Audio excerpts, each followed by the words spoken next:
3, 2, 1.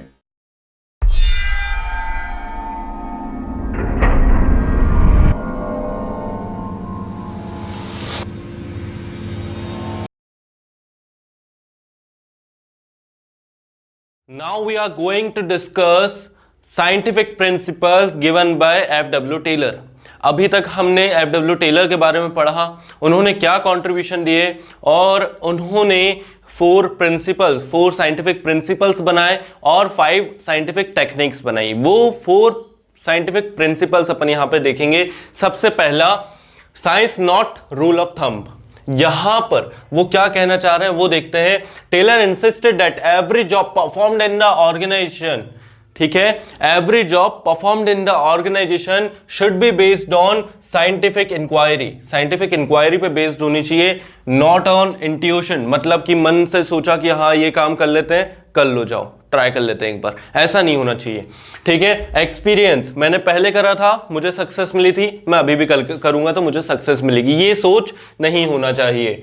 Hit and miss method, करके देख लेते हैं, है ना, प्रॉफिट हो तो ठीक है, नहीं हो तो ठीक है, ऐसा नहीं होना चाहिए। हिट एंड मिस मेथड नहीं होना चाहिए। Rule of thumb means dictatorship of manager, मतलब यहां पे मैनेजर अपने आप को बोल रहा है कि मैंने पहले ये चीज ट्राई कर चुकी है, मैं अभी भी यही करूंगा और मुझे सक्सेस 100% मिलेगी।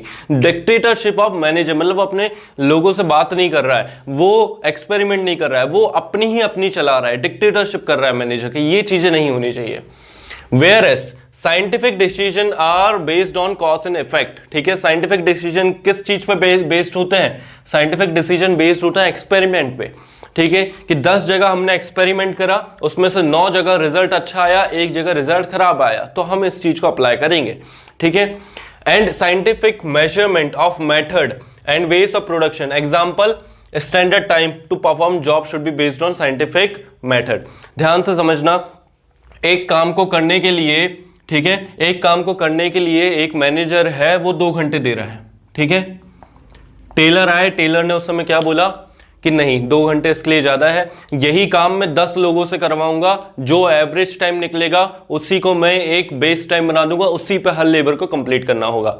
फॉर एग्जांपल उन्होंने क्या 10 लोगों से काम करवाया, 10 लोगों का एवरेज टाइम आया 1 आवर, ज्यादातर लेबर जो है वही काम 1 घंटे में कर पा रहे थे, तो हम लेबर को 2 घंटे के वेजेस ना देकर हम लेबर को केवल 1 घंटे के वेजेस देंगे। अगर लेबर कर पा रहा है 1 घंटे में तो ठीक है, नहीं तो फिर उसको ट्रेनिंग पे भेजो, ठीक है। ये चीजें होती थी, तो ये चीज उन्होंने बोली science not rule of thumb. Rule of thumb का यहां पे मतलब है कि मन से सोचना, मतलब कि मैंने सोचा, मुझे लग रहा है कि हाँ हो जाएगा, करने दो, ऐसा नहीं होना चाहिए, ठीक है। साइंटिफिक इंक्वायरी करो, ट्रायल में जो एक्सपेरिमेंट करो, जहां पर मैक्सिमम रिजल्ट पॉजिटिव आ रहा है उसको अप्लाई करो, ठीक है। ये चीज उन्होंने बोली थी।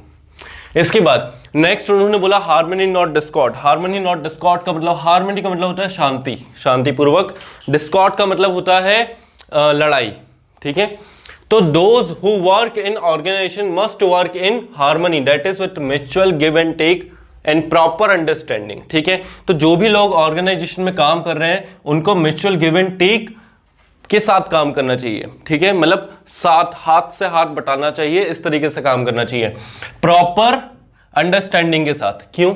क्योंकि है तो वो एक ही ऑर्गेनाइजेशन का हिस्सा, है ना, ऑर्गेनाइजेशन की सक्सेस ही उनका एकमात्र लक्ष्य है, तो उन दोनों को साथ में काम करना चाहिए। वो दोनों कौन? Generally there are 2 group in organization which are working group, मतलब लेबर वगैरह जो एक्चुअल में काम कर रहा है, जो काम को एग्जीक्यूट कर रहा है, और मैनेजमेंट जो काम के बारे में प्लानिंग कर रहा है, ठीक है।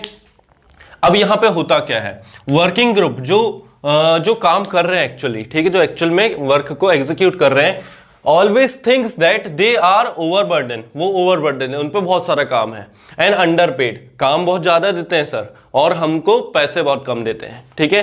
तो जो एम्प्लॉय होते हैं, जो एक्चुअल में काम कर रहे होते हैं, वो ये सोचते हैं, जो वर्कर्स होते हैं वो ये सोचते हैं कि हमको काम बहुत सारा दे दिया है और पैसे बहुत कम दे रहे हैं, ठीक है। तो ओवरबर्डन है, अंडरपेड है, ये उनके मन में थिंकिंग है।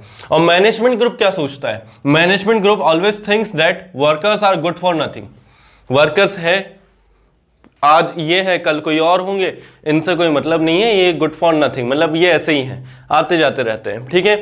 लेकिन ये सोच जो है बहुत हानिकारक है, बहुत डेंजरस है ऑर्गेनाइजेशन के लिए। टेलर ने यहां पे यही इंसिस्ट करा कि they have to change their mind, ठीक है। दस टेलर इंट्रोड्यूस्ड मेंटल रेवोल्यूशन, उन्होंने यहां पे मेंटल रेवोल्यूशन इंट्रोड्यूस करा। इसमें उन्होंने बोला कि इनकी मेंटल रेवोल्यूशन का मतलब होता है क्रांति, कुछ चेंज लाना, ठीक है।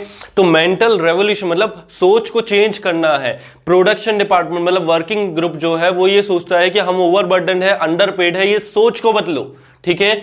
जो मैनेजमेंट तुमसे काम करवा रहा है वो ऑर्गेनाइजेशन के अंदर, ऑर्गेनाइजेशन अगर सक्सेस होगी तो तुम्हारी भी कहीं ना कहीं सैलरी वेजेस बढ़ेगा, ये सोच को बदलो, ठीक है। मैनेजमेंट को बोला कि वर्कर्स के बिना तुम कुछ नहीं हो, वर्कर्स अगर काम नहीं करेंगे तुम्हारे प्लान धरे के धरे रह जाएंगे, कुछ काम नहीं आएंगे, तो अपनी सोच को बदलो, मेंटल रेवोल्यूशन लाओ। Thus, Taylor introduced mental revolution for changing these thoughts and mind.